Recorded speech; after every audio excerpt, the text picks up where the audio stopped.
بسم الله الرحمن الرحيم. الحمد لله رب العالمين، والصلاة والسلام على خير خلق الله محمد وعلى آله وأصحابه الكرام وتابعيهم بإحسان إلى يوم الدين. ربنا أرنا الحق حقا وارزقنا اتباعه، وأرنا الباطل باطلا وارزقنا اجتنابه. ربنا آتنا في الدنيا حسنة وفي الآخرة حسنة وقنا عذاب النار. بەڕێزان و خۆشەویستانم لە خزمەت زنجیرە وتاری ئومەویەکان دەوڵەتێک بۆ خزمەتی ئیسلام، یەکێک لە باسە گرنگەکان کە باسی مەڕوانی کوڕی حەکەم بوو تەواومان کرد. مەڕوانی کوڕی حەکەم دیارە لە ماوەی 9 مانگ و 18 ڕۆژە توانی بە تەواوی مەنتیقەی شام بگرێتەوە دەست و جێشی ئامادە کرد بۆی بچێتە سەر عێراق و بچێتە سەر حیجاز. لەو کاتی ئەرسالی جێش و ناردنی جێشە لەو کاتە وەفاتی کرد. دیارە پێشتریش منازعەی نێوان ئومەویەکان کە قەرار بوو لەناو ئومەویەکانە لە دوای مەڕوانی کوڕی حەکەم عەمری کوڕی سەعیدی کوڕی عاس ئەو ببێتە خەلیفە، لە دوای ئەوش خالدی کوڕی یەزید بێتە خەلیفە. ئەوەش کۆتایی پێهات و ئەوش بڕێنرایەوە. توانی کە قەناعەت بە کەلبیەکان و قەیسیەکان و هەموو ئەوانە بکات، ئەو عەشرەتانێکەوە لەناو پایتەختی موسڵمانانە بوون کە لە دوای خۆی عەبدولمەلیکی کوڕی خەلیفە بێ و لە دوای عەبدولمەلیکیش عەبدولعەزیزی کوڕی، کە عەبدولعەزیز ئەکاتە باوکی عومەری کوڕی عەبدولعەزیز. لە دوای وەفاتی ئەم ڕاستەوخۆ عەبدولمەلیکی کوڕی مەڕوان یێتە جێگەی باوکی، بەڵام هێشتا خلافەت بۆ ئەمدا نەمەزرا، چونکە لەولاوە عەبدوڵای کوڕی زوبەیر عێراق و حیجازی بەدەستەوەیە و پێش ئەمەی کە مەڕوانی کوڕی حەکەم بێتە خەلیفە و لەناو با بڵێن دەوڵەتی ئیسلامی هەڵبژێرێ، لەناو پایتەختە هەڵبژێرێ، بە ئاسایی عەبدوڵای کوڕی زوبەیر خەڵکێکی زۆر و یا زۆرینەی ئومەتی ئیسلامی بەیعەتی داوت. فەرمای شتێکمان هەیە پێغەمبەریان صلی الله عليه و آله وسلم فەرمای ئەگەر بەیعەت بە دوو خەلیفە درا دوو هەمیان بکوژن. سەرەتایەکی ناتەبیعی بە مەڕوانی کوڕی حەکەم دەست پێ ئەکا و سەرەتایەکی ناتەبیعیش بە عەبدولمەلیکی کوڕی مەڕوان. بەڵام عەبدولمەلیکی کوڕی مەڕوان حیاتێکی زۆر سەیری هەیە. حیاتی ئەکەینە سێ بەشەوە. بەشێک پێش ئەوەی بێتە ناو ئیمارەتەوە چۆنە حیاتی، بەشێک لە دوای ئەوەی یێتە ناو ئیمارەتەوە ململانێ ئەکا لەسەر ئەوەی بێتە خەلیفە، بەشی سێمیش کە ئەبێتە خەلیفە کێیە. دیارە عەبدولمەلیکی کوڕی مەڕوان لە ساڵی 26 کۆچیە لەدایک بووە. یەکێکە لەو کەسانەی کە ئەو ساڵی یەزیدی کوڕی موعاویە تیا لەدایک بووە، ئەوشی تیا لەدایک بووە. لە پێش خلافەتیە کەسێکە مەشهورە بە یەکێک لە عابیدە زاهیدە فەقیهە زۆر گەورەکانی ناو مەدینە، مەشهورە بەوەی کە لە ناو مەدینە لەو گەنجانەی کە لە ناو مەدینە بوون، یەکێک لەو کەسانەی کە زۆر شۆرەتی هەیە بە ئەوەی زۆر ئیلتیزامی بە مزگەوتی پێغەمبەرەوە هەیە صلی الله عليه و آله وسلم، عەبدولمەلیکی کوڕی مەڕوانەی کە لەو گەنجانەی کە زۆر ئیلتیزاماتی دینی هەیە. نافع ئەفەرمێ لقد رأيت المدينة ما فيها شاب أشد تشميرا ولا أفقه ولا أقرأ لكتاب الله من عبد الملك بن مروان. أفرمي نافع هي شو ناو مدينة بيني هيج كنجيكم نبيني بأندازي وعبادة كاربي وقولي لها الماضي وكسم نبيني لو فقيه تربية، كسم نبيني لو زيادة القرآن بخوانه بأندازي عبد الملك كوري مروان. طبعا مسألة عبد الملك كوري مروان زور قصة كراوة، زور رواياتي الشيعة دجبة عبد الملك كوري مروان و سي فرقي السركي هن كزور كان ليتي فرقي كان خوارج كان، فرقي كان شيعة كان، فرقي كان مؤيدين عبد الله كوري زبير. أبي الزناد أفرمي بوي أو فرقة نزور قسان لسر كردو بعكسه، وحتى فرقي الشيعة مثلا ألين أو رجيك بو بأمير قرآني في وداوتي تجاري السير دناك من الروايات أهم يعني يا موضوعا يا دان راون زوري نشي دان راو كان أو كسان ك يعني الروايات كان كسان يكي الشيعة. أبي الزناد أفرمي فقهاء المدينة 4 أو كسانك فقيه تيجشتون للدين شو عالم جاء لفقيه فقيه جورتر العالم فقهي هي تيجشتني هي أفرمت شوار كذبون سعيد كوري مسيب وعروب قبيصي كوري ذؤيب لقال عبد الملك كوري مروان أفرمت بيش أوي بشيت أنه إمارته يشيبولو كساني بشوار فقيه كي مدينة دأنرا ابن عمر أفرمي ولد الناس أبناء على خلق كمنالي أبي كري أبي على مرواني كري حكم كاتي كمنالي وبوكيب على وولد مروان أبا كأنما عبد الملك لمروانش جورتره فكري كي زور جورة واسعيه كأنما خلق هم كري أبي أم هرب منالي كلا داعي وكباو كبياوشي جورة درك عبد الله كري عمر بوشي وهذا وصفيك شعبي أفرمي هیچ کەسێک نەبووە دانیشم لەگەڵیە إلا فەضڵم هەبووە لەسەر شتێکم پێوتوە فێریکەم إلا عەبدولمەلیک کوڕی مەڕوان نەبێ ئەڵێ کە لەگەڵیە دانیشتم هەر حەدیثێکم باس کردبێ ئەو شتێکی باس کردووە کە زۆر زیاتر بووە لەوەی من ڕوایەتێکی زیاتری زانیوە هەر شعرێکیشم باس کردبێ خوێنبێتەوە لە خزمەتیە ئەو إلا ئیسفادەیەکی گەورەی لە شعرەکە بە من گەیاندووە مەشهور عەبدولمەلیک کوڕی مەڕوان پێش ئەوەی بێتە ناو ئیمارەتەوە یەکێک بوو لەو کەسانەی کە وشي خدا وشي الله جل جلاله زور بقدر ولا حتى فالمجال كان درمشي فلسيكي كوتنا أو كلمة الله بيو كوتنا شوين اكو آويكي بيسوا أفرمي سيكري كاري قرتو دا سيكرو بارا صرف كردن أفرمي سيانزا ديناري أو كاتي صرف كر حتى وكو فلسكي دوزيو داري هنا الله بيانو دا أو كاسبيا كتو ايكي لبو فلسي أوا اكي والله هيج هدف فلسكي نبو تنها هدم فم أو شيء الله يتيابو شيء والله لنا أو بيسا دركم لأنه سفر كان يعيش كلو كسانيك تسبيح وتكبير زورة سبحان الله زورة تكبير الله أكبر زورة جاري كان معاوية كوري أبي سفيان لقال عمري كوري عاصا دان يشتغل بيكو معاوية لو كاتا عبد الملك تيباري فرموي نازن أمش أم كرا بشي ما آدب هذا الفتى أما شعجب أدبك هي أم جنجة شمروءتك هي أفرمي عمري كوري عاص طبعا أمدوان هذا كان داهية عرب هذا سري من الله أنا كرشوا من الله وزوجتي لدرك صفاتي جمال وجواني وبدأت وأنا كقائد بون وجوربون هل من الله وكم الله صفاتي زور برزي أنت يا أبو كم الله آدابي جوري أنت يا نجراو فرموي عمري كوري عاص فرموي أمير إيمان داران أم جنجة شوار شد أكا سيشتش قدناك شوار شد دائما أكا سيشت قدناك أو شوار شتيك إكا أجر قصي كرت قصكاني زور جوان أجر قصشي بوكرا زور جوان جو أجري خوي مشغول ناكا هر كاتي بيت جيش دموشاوي قشة دموشاو نادا بيكا وهر كاتي كشكا پشتی تێ کردی هیچ ناڕەحەتێکی لەگەڵ تۆیە بەجێ نەهێشتووە یان ئەگەر مخالەفەی تۆی کرد هیچ ئازارێکی تۆ نادا ئەفەرمێ ئەو سێشتەش کە تەرکی کردووە هەر قسەیەک کە پێویست کە دوایە عوزر بێنێتەوە پەشیمان بێتەوە لە قەت نایکە دووەم بە هیچ شێوازە لەگەڵ خەڵکی نەفز نزمە ناگەڕێ و دانانیشێ طبعاً بابەتی گەڕان لەگەڵ کەسی کەم نزم و کەم ئاستە تأثير أكان راسته وخو صفات كان ينبرأ بو إنسان لقل أم خالص زور قرنقة كعمري كوري عاص فرمي أو كسيكا بيو بتقائده جورا نبي لقل لآمي عمي خلقا بيه شكا همو أخلاق كان أوانتيها كو أبيتو بجورك لجورا كان بويا الصاحب ساحب ها والله راكي شير زور كات توشي فتنة أكا أدبا زور قرنقة إنساني مسلمان أجي لأولاد ومنالي بيه طبعا دواتر على السنة كم عبد الملك وكوري مروان خوي شون من الله كاني برودة كان مروان شون أم من الله نيخوي همو من الله كاني قائدي زور جورة بو دبر أم صفة الجواني كهولي داوتي أنا بروين إيش جلوش تاني كعبد الملك زور خوي باراستوا أو يك لقال لي آمي عامي خلك مخالطين نكل وتكلا ينكل إن جا هركس يكيش أم قناعتي بعقلي نبي وبمرؤته بياوتي وكسياتي نبي قد معارضينك قد برانبرينا وستة سرفيشيناك واتي إنسان أبي معارضي كسبك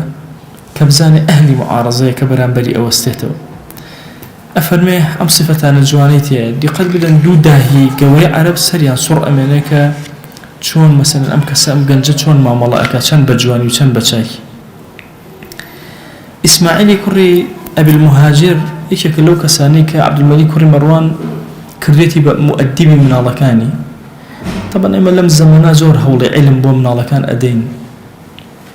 لە زەمانەکانی پێشووە دوو شت هەبوو بۆ پەروەردەی مناڵ. یەک کەسێکیان دائنا تعلیمی مناڵەکە کاشتی فێرکە، یەکیان دانا ئەدەبی مناڵەکە دابدە. يعني دوو شتیان داناوە پێکەوە. ئەمەش لە حیاتی خەلیفەکانە هەموو ئەخوێنیتەوە. لەم ئەخیرانەشەوە ئەگەر دیقەتتان دابێ سیر ئەەکەی مەسەلەن خەڵک با بڵێن علومی شەرعی لای مامۆستایەکی ئاینی ئەخوێن، ئەدەبیشی دائەدە لای شێخێکی ئاینی. يعني هەردوو جەمسەرەکە حتا کۆتایی خلافەتی ئیسلامی هەرماوە. يعني جەمسەری پەروەردەی ڕۆحی لەگەڵ جەمسەری عیلمی دوو شتی جیاواز بوو، هەردوویان پێکەوە کراون. بەتایبەتی لە زەمەنی ئومەویەکانەوە ئەم حاڵەتە دەست پێ ئەکا. سەرەتای زەمەنی ئومەویەکان دەست پێ ئەکا، لە زەمەنی ئەسحابەوە ئەم حاڵەتە دەست پێ ئەکا. مؤدیبی مناڵ جیاواز بۆ لەگەڵ معلمی مناڵ. هەمیشەش ئەمە وهای کردووە لەناو کۆمەڵگا خەڵکێکی زۆر خواناسی مؤدیب هەبن، تەئدیبی خەڵک دابن، خەڵکی هەبن فێری خەڵک فێری عیلم و فیقه و ئەوانە بکەن. عەبدولمەلیکی کوڕی مەڕوان ئیسماعیلی کوڕی ئەبی المهاجری گرتبوو بۆی ئەدەبی مناڵەکانی دابدە. کۆمەڵی ئامۆژگاری ئیسماعیلی کوڕی ئەبی المهاجر ئەکا، ئەفەرمێ علمهم الصدق كما تعلمهم القرآن. صدقیان فێرکە، ڕازگۆیی ئەم مناڵانە فێری ڕازگۆیی کە چۆن قورئانیان فێرەکەی ئەوە فێریان کە. وجنبهم السفلة، بە هیچ شێوازە نەهێڵی لەگە خەڵکی نزما تێکەڵ بن. فإنهم أسوأ الناس رعة وأقلهم أدبا. چونکە ئەوانە وەرعیان زۆر کەمە، ئەدەبیشیان زۆر کەمە. ئەگەر ئەم مناڵانە تێکەڵ بەوان بن، ئەدەب و هەروەها وەرعیشیان نامێنێ. ئەفەرمێ قژیان کەم کەرەوە با قژیان زۆر نەبێ، بۆی گردنیان ئەستور بێ، بەهێز بن. ئەفەرمێ خواردنی باشیان بدەنێ. وأطعمهم اللحم، گۆشتیان بدەنێ، یەقوە و پێی بەهێز ئەبن، تاتی لە کاتی مناڵیە. علمهم الشعر، فێری شعریان کەن. یان ئەی ئیسماعیل فێری شعری کە مناڵەکان. بۆ چکە بەهۆی ئەمەوە فێری مەجد و گەورەی ئەبێ، فێری ئەوێ بەدەم خەڵکەوە بڕۆ، شعوری ناسک ئەبێ. ئەمریان پێ بکە کە هەمیشە سیواکەن. یاتە بەشێ لە ئیشەکانی بریتە لە پاک و خاوێنی خۆیان ئەفەرمێ با سیواکەن عەرضەن. بەردەوام ئەمریان پێ بکە کە سیواکەن، ئەی ئێستاک و عەرضەن. ئەمریان پێ بکە و فێریان کە ئاو بە هیچ شێوازێک نەخۆنەوە ئیلا مەسە. طبعا کۆمەڵە فەرمایشتمان هەیە لەو بارا کە ئینسان ئایا ئاو چۆن ئەخواتەوە، ئاو بە قومی گەورە گەورە ئەخواتەوە یان ئاو بە هەڵمژین ئەخواتەوە. لە ئاداب و سونەنە ئەوەیە کە ئینسان ئاو بە هەڵمژین بخواتەوە. وی ئەفەرمێ فێریان کە ئاو بە هەڵمژین بخۆنەوە بۆ سیحەتیان زۆر باشە. ئەفەرمێ ئەگەر ویستت لەم مناڵانە بدەی، لە پێش چاوی ڕەعیەتەکە لێیان مەدە، چونکە ئەمانە مناڵە گەورە و مناڵە مەلیک دەرەچن. ئەفەرمێ بچۆ لە پەنایەکەوە لێیان بدە، عاقڵیان بکە، ئەدەبیان دابدە. چونکە ئەگەر لە بەردەم حاشیە و عامەی خەڵکە لێدانیان خوارد، دوایی سوگ بە ئەکەونە پێش چاوی خەڵکی کە گەورە بوون. بۆیە بە هیچ شێوازێک لە پێش چاوی خەڵکی لێیان مەدە. هەموو ئەم کەلیماتانە کۆمەڵە دەرسی زۆر گەورەی تایە و فقهی گەورەی عەبدولمەلیکی کوڕی مەڕوان دەرەکەوێ کە لە چ ئاستێکی بەرزە مامەڵەی کردووە و چەند فەقیه بووە، چەند گەورە بووە. ئەفەرمێ حیاتی ئەم لە پێش دەستپێکردنی بە ئیمارەت و بە سیاست و ئەوانە لە دە ساڵیە شتێک کە زۆر تەئسیری لێ کردبێ بریتە لە شەهیدبوونی ئیمامی عوسمان. ئەو ڕۆژێک کە ئیمامی عوسمان شەهید بوو، ئەم دە ساڵ بوو لە ناو ماڵی ئیمامی عوسمانە. زۆر کاریگەری ئەم حاڵەتە لەسەر کرد. ئەو خەڵکە کۆبوونەوە، هەموو حاڵەتەکانی ئەبینی، هەرچۆن خەلیفەی موسڵمان ئەبینی دەستێکی خەفی هەیە و ئەوانە ئەجوڵێنێ و ئەیانوێ خەلیفە بکوژن و هەرچی خەلیفە محاولە ئەکەن نایەنەوە سەر ڕێگە و حرەکە خەواریجەکەی بە وردی ئەبینی. بۆیە ئەمە زۆر تەئسیر لێ کردو. دوایێتر لە حکمی خۆیان زۆر تند بووە لە بەرامبەر ئەو کەسانەی معارەزەیان کردووە بە خلافی ئەوەی ئیمامی عوسمان، چونکە زەلیلی ئیمامی عوسمانی بینی. دوای ئەمە زۆر کاریگەری هەبووە لەسەر حیاتی ئەو. یەکەمین منصەبی ئیداری کە وەرگرت بێ لە زەمەنی ئیمامی معاویایە کە منطقەی هەجەریدایە دەست ئەم زەمانێک بردی بەڕێوە. دیوانی مەدینە لە دوای وفاتی زەیدی کوڕی ثابت ئەم بردوێتی بەڕێوە، لە بابەتە جیهادیەکانە بەشداری کردووە. لە یەکێک لە جەنگەکانی ڕۆما کە ڕۆشتۆ فێرقەیەک لە فێرقەی موسڵمان لەژێر دەستی ئەما بووە صفاتی قیادی زۆر گەورە بووە حتا ساڵی 42 کۆچی تەواوی زستانەکە لە منطقەی ڕۆم مایەوە چونکە ئێمە دوو جۆر ئەومان هەبوو شتایی و باڵێن هاوینەمان هەبوو هەردووکیان زستان و هاوینە زستان جێشێک ئەڕۆژ هاوینە جێشێکی تر ئەڕۆژن جێشی زستانە بەو زەحمەتی ئەو لەوێ مایەوە لەگەڵ ئەو جێشێ لە غەزای ئەفریقیا مەسەلەن بەشداری کردووە لە زەمەنی مەڕوانی باوکیە بۆتە والی فەلەستین دواتر ڕەوحی کوڕی زەنباعی ناردکردی بە جێگری خۆی لەوێتی بڕۆبی ببڕێەوە خۆی لە ناو دیمەشقا مایەوە حتا کاتێک کە مەڕوانی کوڕی حەکەم ئەچێ بۆ میسر ئەم دیمەشقی بۆ ئەوە بڕێەوە تاوەکویەت لە پشتی باوکێتی زۆر بە بەهێزی و لە سوڵتە و قەرارەوە زۆر نزیک لە دوای ئەوەی لە ڕەمەزانی 65 مەڕوانی کوڕی حەکەم وفاتەکە ڕاستەوخۆمە بێتە خەلیف ئەم زەمەنی خەلیفایەتی ئەم سەرەتای ئیمارەت و ئەوەی کە دەست پێ ئەکا یەک کۆمەڵ مەشاکیلی زۆر زۆر گەورە ڕاستە مەڕوانی کوڕی حەکەم منطقەی شامی بۆ یەکلا کردوێتەوە بەڵام کۆمەڵی گرفتی زۆر زۆر ماوە یەکێ لە گرفتە ئاڵۆزەکان منطقەی عێراقە یەکێ لە مشکلەکان گەورەکانی بریتە لە حیجاز و عەبدوڵڵا کوڕی زوبەیر بەڵام مەشهورە مەڕوانی عەبدولمەلیکی کوڕی مەڕوان بە دەها و حکمەتی زۆر گەورە بۆیە لە زەمەنی ئەوە یەکەمین حرەکەی زۆر قەوی کە دەرچوو حرەکەت التەوابین هەندێک پێیان وایە حرەکەت التەوابین سەرەتای شیعەیە بەس حرەکەی تەوابین سەرەتای شیعە نییە حرەکەت التەوابین خەڵکی کوفە بوون لە دوای ئەوەی ئەمان ئەم هەموو نامەیان نەر بۆ ئیمامی حوسێن ئیمامی حوسێنیان هێنا پشتیشیان تێکرد بە کوشتیاندا هەستیان بە پەشیمانی ئەکرد بە تایبەتی گەورەکانیان ئەوانەی کە چوو بوونە عومرەوە نەک شەبابەکان کە وەزعەکەیان نەبینی بوو هەمیشە هەستیان بە نەدەمێکی گەورە ئەکرد لەو کاتەشا وەزعی عێراق جۆرێک لە پشپرزی تیا بوو لەم ناوە مەڕوانی کوڕی حەکەم جێشی ناردبوو لە قەراخی ئەوێ وەستا بوو لەو لاتریشەوە عەبدوڵڵای کوڕی زوبەیر وردەوردە هێزی تیا پیا ئەکرد و بە چاکی ئەبرد بەڕێوە و داهاتی عێراق و ئەکرا و حیجازیشی پێ بەخێو ئەکرا هەموو ئەمانە هۆکار بوون زەمینەیەک لەبار هەبوو بۆ ئەوەی حرەکەی تەوابین دروست حرەکەی تەوابین سولەیمانی کوڕی سوڕەدی خوزاعی پیاوێکی پیرینەوە 3 ساڵ هات خەڵکەکەی کۆ کردەوە وتی خەڵکینە ئێمە زۆر گوناهبار و خەجاڵت دەبین باشە ئەوەم ئەمرین هەمومان چۆن ڕوومان بێ جوابی حوسێن بدەینەوە کاکە واز لە هەموو شتێک خوا عەفومانەکە بەس ئێمە چۆن ڕوومان بێ ئیمامی حوسێن کە ئێمە هێنامان ئێمەش بە کوشتماندا ئێمە چی بڵێن بۆیە ڕۆژێکی دیاری کرد هەر هەموو خەڵک وتی بوەرنە سەر گۆڕی ئیمامی حوسێن لەوێ بڕیار ئەدەین و بەیعەت ئەدەین بۆ ئیمامی حوسێن جارێکی تر طبعا لەم حرەکە و جوڵەیە کە ئەم کەسە کردی 16,000 کەس چوونەوێتە تەسەوورکەن ئەهلی عێراق چ غەمێک لە دڵیانە کۆبووەتەوە چونکە زۆر زەحمەتە تۆ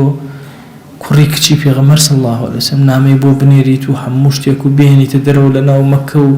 بهێنیت لەو سەحرایە نەشتی بەدەمی بۆی هەستیان بە ئەلەمێکی زۆر گەورە کرد ئەهلی کوفە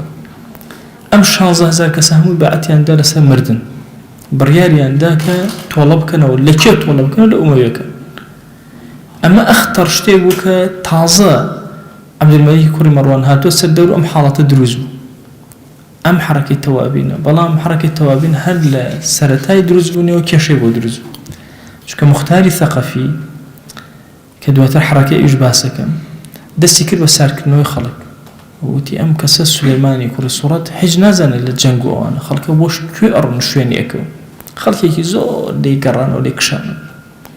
4,000 کەسی بەدەستەوەمە 4,000 کەسی زۆر فیدایی وردەوە دەبەڕێ کەوتن تا گەشتە منطقەی هیت لە منطقەی هیت والیەکی عەبدوڵڵای کوڕی زوبەیری لێ بوو زۆر هاوار لێ وتی کاکەوە بۆ کوێ ئەڕۆن وەرن لەگەڵ ئێمە عەلە الئەقەل یەکگرن بۆی بزانین چی بکەین وتیان بە هیچ شێوازی لەگەڵ ئێوە شایەک ناگرین چونکە عەبدوڵڵای کوڕی زوبەیر وەختی خۆی لە جەنگی جەمەلە بەشداری کردەوە دژی ئەویش ئێوتی چیتان هەیە بۆتان بکەم وتم وەڵا خواردن و چەکمانە وتی ئەوە خواردن و چەکتان بدەن ئەڵێ ئەم کەسانە فعلان ئەڵێ خواناسێکی زۆر سەیر و تایبەتی خۆیانیان هەبوو بەڵام هاتوون تۆڵە لە چی ئەکەنەوە لە شتێک ئەکەنەوە لە ڕووداوێک کە ڕۆشتووە بۆیە هاتن ئەم 4,000 کەسە لەگەڵ عوبەیدیلای کوڕی زیادە کە 20,000 چەکداری تیا و بەرەنگار بوونەوە طبعا عوبەیدیلای کوڕی زیاد پێشتر باسم کردو کە ئەو ئیمامی حوسێنی شەهید کرد جەنگێکی زۆر گەورە لەم نێوانە ڕوویدا ئەمانە قیلەتێکی کەمیان توانیان دەرچن لە شەڕەکە و بگەڕێنەوە ناو کوفە. ئەوانی تر زۆرینەی ئەوانەکەمان بە تایبەتی سولەیمان خۆی لەناو ئەو مەیدانە ڕۆشت و شەهید. هەموو ئەمانە ڕۆشتن و ئینشاءالله هەردوو تەڕەفەکان بە شەهید قبوڵ ئەکرێن، چونکە ئەمە جەنگی ئیجتیهادە، جەنگی فکرە. حتا ئێرە حرەکەی تەوابین هەر ئەهلی سونەن، هیچ کێشەیەکیان نییە. تەسەوور کە ئەهلی عێراقن ئیمامی حوسێنیان هێناوە پەشیمان ئێستا لەوە حرەکەیەکیان نووسی بەناوی حرەکەت التەوابین، تەوبەکاران. لێرە مختاری ثەقەفی هاتبوو ئەیزانی لەناو عێراق ئەم حاڵەتە هەیە. طبعا مختاری ثەقەفی لە حیاتی خۆیان زۆر بەرز و نزمی کردووە. پێغەمبەریان صلی الله عليه وآله وسلم ئەفەرمێن لەناو ثەقیفەوە دوو کەس دەرەچن، یەکیان کەذاب و درۆزنە، یەکیشیان خاسر و هالیک تیا ئەچن. یان ئەفەرمون ئەو فەرمایشتێکەوە کەذاب و مبیر، ئەڵێن مبیر یعنی خوێن ڕێژ، هەندێک ئەفەرمون یعنی هالیک، خۆ بە تیا ئەچن. ئەفەرمون ئەم مختاری کوڕی ئەبی عوبەیدی ثەقەفیە ئەمەیان بریتێ لەو کەسەی کە پێغەمبەر صلی الله عليه وسلم ئیشارەتی پێ کردو ئەم کەسە درۆزنەکەی. طبعا سەیرە حیاتی ئەم کەسە کە ئەخوێنیتەوە. مختاری ثەقەفی هاتووە ئیدعای چی ئەکا؟ خۆشەویستی ئالوبەیتی پێغەمبەر صلی الله عليه وسلم. طبعا هێشتا شیعە نییە، ئەمیش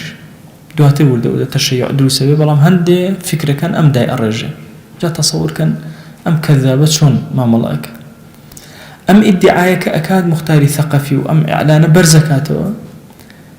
لە بەرامبەر کیا بەرزی ئەکاتەوە؟ لە بەرامبەر عەبدوڵڵای کوڕی زوبەیرە لایەک، لە بەرامبەر ئومەویەکان لایەکتر. شعارەکەی ئەم بریتێ لە چی؟ شعارەکەی ئەمەیە، ئەڵێ من ئەبێ جەنگکەم لەگەڵ قەتەلەی حوسێن، ئەبێ بیان کوژمەوە.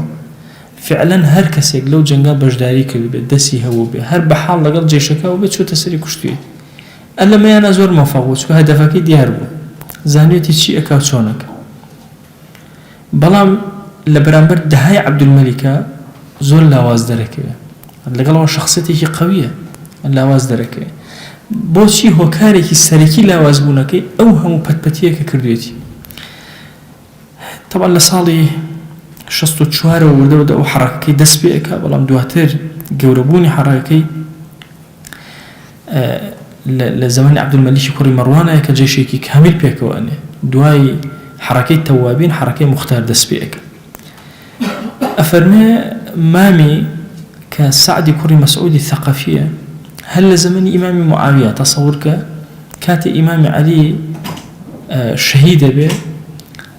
ئەم مختاری ثەقەفیە بە مامی ئەڵێ وەرە بە ئێمە شتێ بکەین بۆی پلەمان بەرز بێتەوە، بە ئیمامی حەسەن بگرین و تەسلیم بە معاویە بکەین. تەسەوور یعنی هیچ حوبێکی بۆ ئالوبەیت نییە، ئەوێ ئیمامی حەسەن بگرەوە خەریکە ئەیکوژن، دواتر مامیەک بێتە ڕجاکار بووی و عەفویەکە. ئەڵێ وستومە تاقیتان کەم بزانم چەندێک ئیمامی حەسەنتان خۆشەوێت کە ئەزانێ وەزعەکە سەر ناگرێت. دواتر بەناوی ئەوەی کە دیفاع لە ئالوبەیتەکە و یەکێک لە جارەکان هەڵەیەکی گەورەی عەبدوڵڵای کوڕی زوبەیر ڕەزا و ڕەحمەتی خوای لێ بێ کە زەخت ئەخاتە سەر محەممەدی کوڕی حەنەفی و جۆرێک لە جۆرە ئیقامەی جەبری ئەخاتە سەر ئەو کەسێک کە لە ئیقامە جەبرەکەی یانە دەرە مختاری ثەقەفیە. ئیتر لە دوای ئەمە دەستی کردو بە تەزویرکردنی نامەکان بە ناوی کێوە؟ بە ناوی ابن حەنەفیەوە، محەممەدی کوڕی حەنیفەی با بڵێن کوڕی ئیمامی عەلی. زۆرینەی نامەکان حتا ئەوەندە مەسەلەن بەتەڕ و لودبەرز و ئەوانە هەندێک لە حاڵەتەکان سێرەکە عومەری کوڕی ئیمامی عەلی لە دەوری خۆی دەرەکە، لەناو عێراقا دەریەکە نەفیەکە. والحاڵ هەموو مەسائلی بەکارهێنانی ئالوبەیت لە لای مختاری ثەقەفی تەنها لە پێناوی بەرزبوونەوەی خۆیەتی. هەتا بۆیە لە سەرەمەرگە یەکێک لە تابعەکانی پێی ئەڵێ ئێمە چی بکەین دوای تۆ؟ چون هەندێک ئەڵێ حتا ئیدعای نبووەتی کردووە، وتی من پێغەمبەرم. وتی وەڵڵاهی هەر کەسە بۆ خۆی گەورە ئەبوو لە شوێنە، من نەمەزانی بەچی گەورەبم، پەلاماری ئەوەمدا بۆی پێی گەورە بم. شتەکەتان هیچ کاتێ لەبەر خاتی خوا نەبوو، هەتا ئەتباعەکانی دواتر هەمویان کەوتنە گومان لێ. بەڵام یەکێک لەو قائیدە زۆر گەورانەی کە لەگەڵیا بوو دواتر پشتی تێکرد بریتی بوو لە ئیبراهیمی کوڕی ئەشتەر. ئیبراهیمی کوڕی ئەشتەر حەنیکێکی سیاسی عەسکەری گەورە. یەکەم شت کە کردیان لەناو کوفە عەبدوڵڵای کوڕی موطیع کە والیەک بۆ عەبدوڵڵای کوڕی زوبەیر دانا و دەریان کرد، وردەوە کۆنتڕۆڵی کوفەیان کرد، تاوا زاڵبوون بەسەر کوفەیە. لە ساڵی 67 جەنگێکی زۆر گەورەیان لەگەڵ عوبەیدیللای کوڕی زیادا کرد. طبعا ئەوانەی کە ئیمامی حوسێنیان شەهید کرد. سبحان الله خوا ئەم بەڵایی بۆ ناردوون تاک تاک هەمویان کوژراونەتەوە. بۆیە عوبەیدیلا چەند قائیدێکی بەهێز و ئەوانە لەو شەڕە شکا کە قائیدە بوو لە قائیدەکان ئومەویەکان 20,000 چەکداری لەگەڵا بوو. شکانێکی زۆر خراپ و خۆشی کوژرا، کوژرانێکی زۆر خراپ. حتا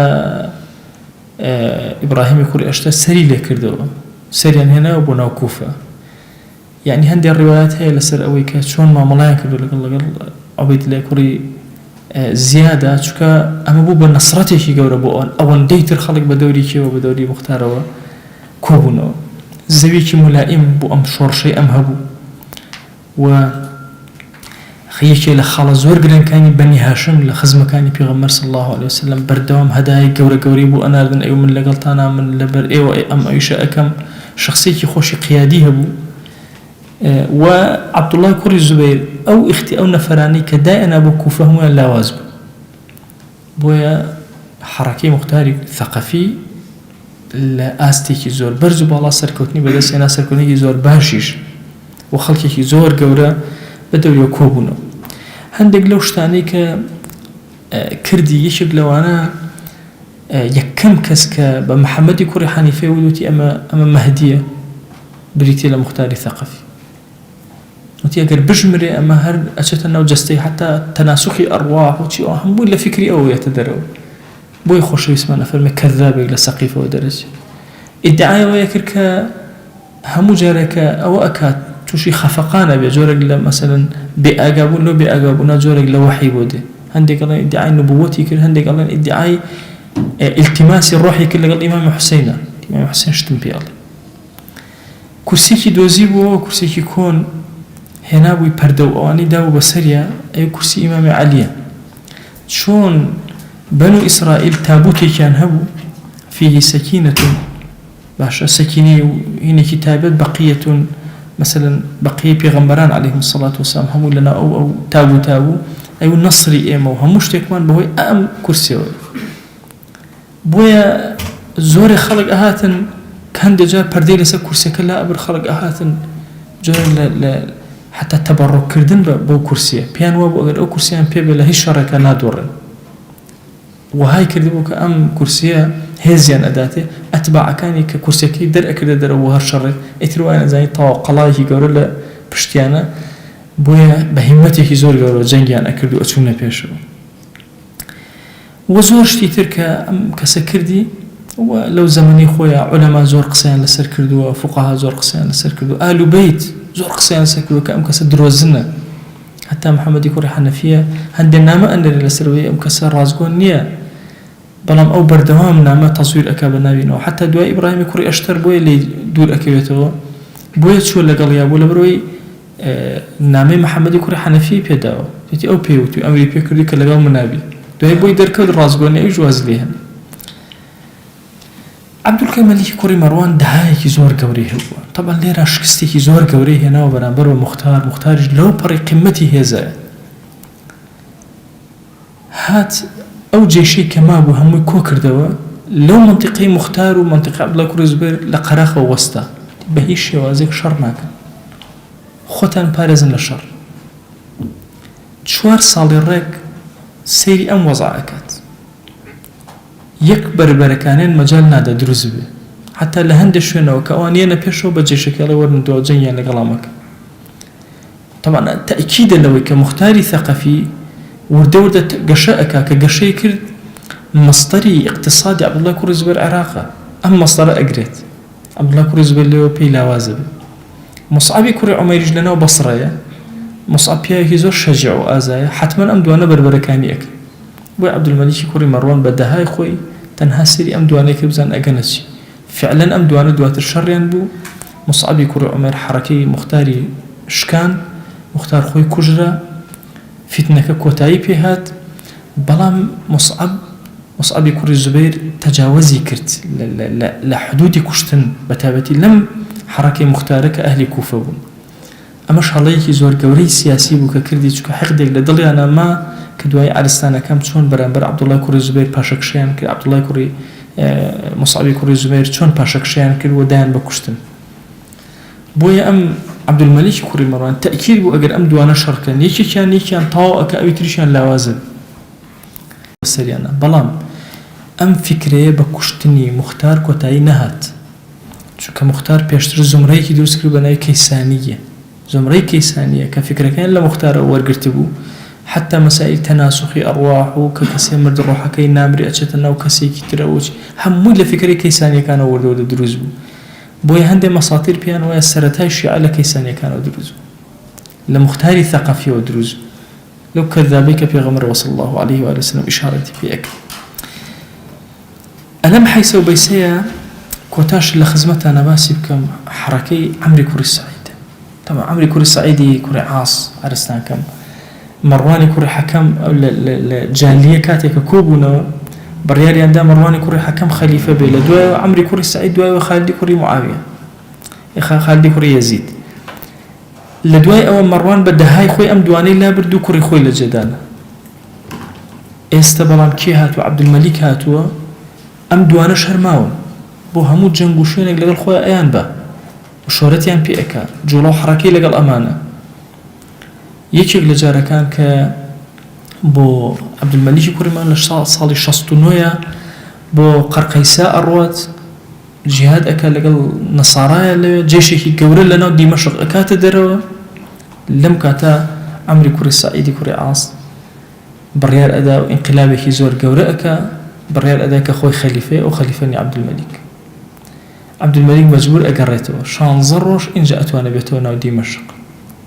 لم كاتاكيته ناو دمشق طبعا عبد الملك كوري مروان يتر أم بشي جياني بشي ناو سلطة وسياسته زور بتوندي ما والله قد دجنا كان ياك حج مجالي كان ولا يغلط بلام ليرا شتيكي سيرو أداك كيتنا أو سيركا هيزي عمري كوري سعيد زور قوية خلقي زور يشتئيدي كان لنا دمشق بوي ركوتني لقل عمري كوري سعيد أك ركوتنا كبمشي وازي عبد الملك خليفة أبي لدواي أو عمري كوري سعيد دسبيك عبد العزيز براي نامل إن جاء لكوا أم أميري كدانا يجو أميري داءني واتا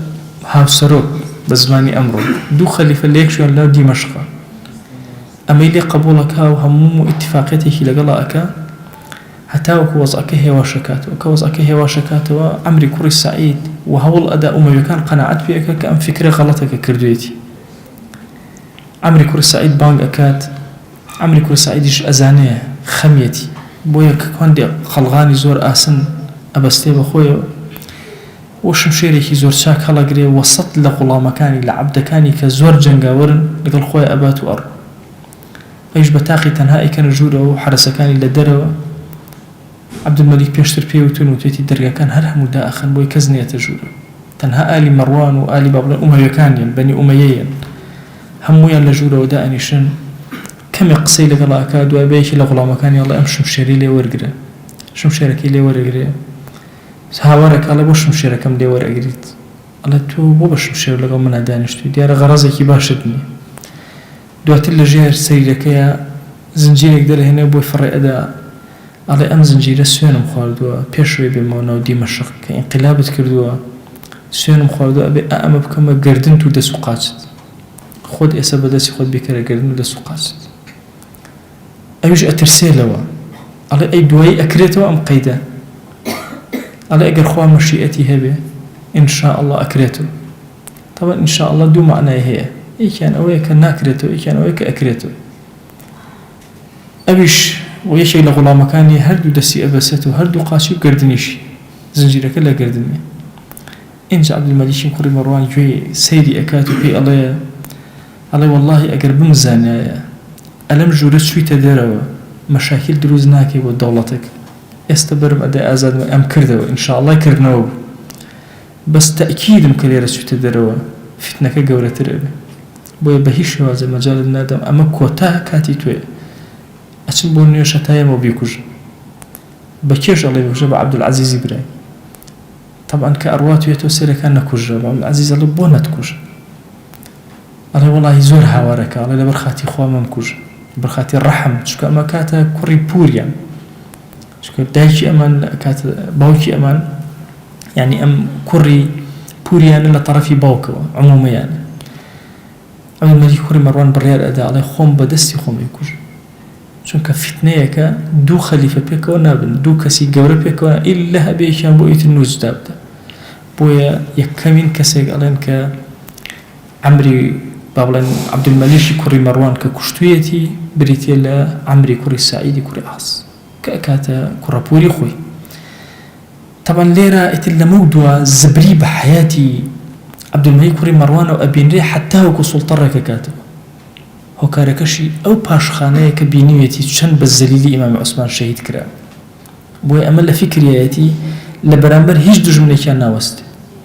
بزانین دوای حەڕەکەی ئەم چۆن عێراق ئەگرێتەوە چۆن حیجاز ئەگرێتەوە چۆن جیهانی ئیسلامی هەمووی ئاوا لە بەردەستیان ڕێک ئەوەستێتەوە چۆن ئەو سەحابانەی تەبەقا کەمەوەن بەیعەتی ئەدەنێ چونکە پێغەمبەریان صلی الله عليه وسلم لە فەرمایشتەکە ئەفەرمێ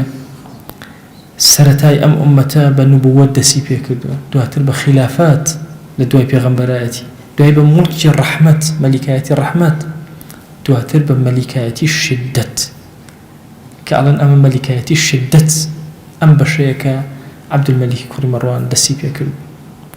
ئەمەندە بەسە ئەمڕۆ داواکەین لە ذاتی پاکی پەروەردگار ڕەحمەت و بەزەی خۆی بەسەرمانە ببارێنێ یا ڕەبی خوایە لێت ئەپاڕێنەوە لێت ئەلاڵێنەوە لە تەواوی گوناهەکانمان ببوورە گوناهی بە ئاشکرا کردومانە عەفومان کە گوناهی بە پەنهان کردومانە عەفومان کە گوناهی نەمانزانی و کردومانە عەفومان کە گوناهی زانیمان و زیادە ڕەویمان کردووە لە حەقتا خوایە عەفومان کە ئیلاهی لێت ئەپاڕێنەوە لێت ئەلاڵێنەوە بە ڕەحمەتی خۆت و کەڕەمی خۆت و بەزەی خۆت لێ خۆشبوونێکی زۆر گەورە بەسەرمانەدا ببارێنە خوای گیان هەرچی نیعمەتی هەمانە هی تۆیە اعترافەکەین لە حوزوری تۆیە گوناهی زۆرمان بۆ تۆ بەرز کردوێتەوە زانیمانە کە تۆ بە ڕەحمی و عەفومانەکەی دەی خوای لێمان خۆش بە عەفومان کە بەزەی بەسەرمانە ببارێنە ڕەحمەتی خۆت زیاد کە بەسەرمانە یا ئەکرەم الئەکرەمین یا ڕەبی خوایە داوات لێ ئەکەین گرفتەکانی ژیانمان چارەسەرکە گرێکوێرەکانی ژیانمان بکەرەوە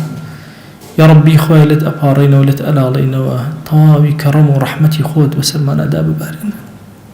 ئومەتەکەی پێغەمبەر صلی الله عليه وسلم لە زەحمەتێکی زۆر گەوراین خوایە بۆ خاتی گەورەی خۆت تۆ بەهانامانە وەرە ئەم فتنەی ئاگرە ئەم فتنەی ئاگر و ئاسنە لە ئومەتی پێغەمبەر صلی الله عليه وسلم دوور خەرەوە ئەم ئاگری شەڕە خوایە تۆ خۆت بیکوژێنەرەوە سەری یەهود و نەسەڕا و مەجوس شۆڕکە یا ڕەب العالەمین یا ڕەبی خوایە داوات لێ ئەکەین بە گەورەی خۆت و بە ڕەحمەتی خۆت و بەزەی خۆت مسلمانانی غەزە نەسڕەت بدە یا ئەکرەم الئەکرەمین یا ڕەبی خوایە داوات لێ ئەکەین لەو زەحمەتی و ناڕەحەتی و ئێش و ئازارە ڕزگاریان کە لە برسەتی و زەحمەتی ڕزگاریان کە یا ڕەب العالەمین ئیلاهی لێت ئەپاڕێنەوە لێت ئەلاڵێنەوە بە ناوی جوانت بە صیفەتی بەرزە بە ئیسمی عەظەمت کەڕەمی خۆت بەسەرمانە ببارێنە بەزەی خۆت بەسەرمانە ببارێنە خوای دڵمان ئارام کە خوای ماڵمان ئارام کە خوای ژیانمان ئارام کە یا ڕەبی خوایە داوات لێ ئەکەین بە ڕەحمەت و بەزەی خۆت ئارامی بەسەرمانە ببارێنە تو گەورەی خۆت خوای ڕەحمەت بەسەرمانە ببارێنە بەخوا پەروەردگارە لە هەموو کاتێ زیاتر محتاجی بەرەکەتین یا ئیلاهی بەرەکەت بخەرە عومرمانەوە بەرەکەت بخەرە کاتمانەوە بەرەکەت بخەرە ماڵمانەوە بەرەکەت بخەرە ژیانمانەوە یا ئیلاهی بە ئیمانەوە بمان ژێنە بە ئیمانەوە بمان مرێنە بە ئیمانەوە زیندومان کەرەوە بە ئیمانەوە محاسبمان کە لەژێر ڕەحمەتی خۆتا جێگەمان کەرەوە یا ئەکرەم الئەکرەمین ئیلاهی بە ئومەتی پێغەمبەر صلی الله عليه وسلم قبوڵمان کە بە شوێن کەوتەی ئەو وەرمانگرە لەژێر سێبەر و سایی ئاڵای ئەوە خوایە داوات لێ ئەکەین حەشرمان کە خوایە داوات لێ ئەکەین سڵاوی دڵی ئێمەی پێ بگەێنە سڵاوی ڕۆحی ئێمەی پێ بگەێنە سەڵەواتی خۆت بە دیداریا ببارێنە یەک ناومەن لە خزمەتیا بێنە ئیلاهی ئەگەر چی ئێمە شەرمەندەی حوزوری ئەوین یا ئیلاهی داوات لێ ئەکەین بە گەورەی خۆت سەلامی ئێمەی پێ بگەێنە یا ئەکرەم الئەکرەمین ئیلاهی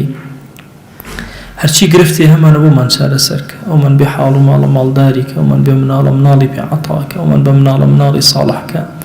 ئەومان گرفتێکی هەیە بۆی چارەسەرکە ئەومان نەخۆشە شیفای بۆ بنێرە ئەومان کەم ڕزق ڕسی حەڵاڵی زیادکە ئەومان قەرزارە قەرزی لەسەر لادە یا ئیلاهی داوات لێ ئەکەین بە گەورەی خۆت و بە ڕەحمەتی خۆت لە گوناهی دایک و باوکمان ببوورە لە گوناهی خۆشەویستانمان ببوورە لە گوناهی دۆستەکانمان ببوورە لە گوناهی برا خوشەکانمان ببوورە لە گوناهی خزم و کەسوکارمان ببوورە لە گوناهی ماوەسا و قوتابیمان ببوورە لە گوناهی خێزان و هاوسەر و مناڵ و وەچەمان تا ڕۆژی قیامەت ببوورە ئیلاهی هەرکەس مافێکی بەسەرمانەوە لە گوناهی ببوورە هەرکەس غەیبەتمان کردووە لە گوناهی ببوورە هەرکەس غەیبەتی کردوین لە گوناهی ببوورە يا إلهي دا واللي أكين بناوي جوانت بصفتي برز باسم أعظم لقناه أمتي بيغمبر صلى الله عليه وسلم ببورا لقناه مردو كان من ببورا تابد أمر دواني بيكسو بينازن كزن دعان وكا خواء لقناه أن ببورا يا رب العالمين يا إلهي إما أمشو لبرخاتي توكوين وتو قوري خود أم دعانا من ورقرا خواء أم دعانا من لي ورقرا خواء أم دعانا من لي ورقرا آمين آمين والحمد لله رب العالمين وصلى الله على سيدنا محمد وعلى آله وصحبه وسلم تسليما كثيرا أبدا إلى يوم الدين خواهي قول لقناهي من الشيء أجبوري وخواهي قول لمن قبولك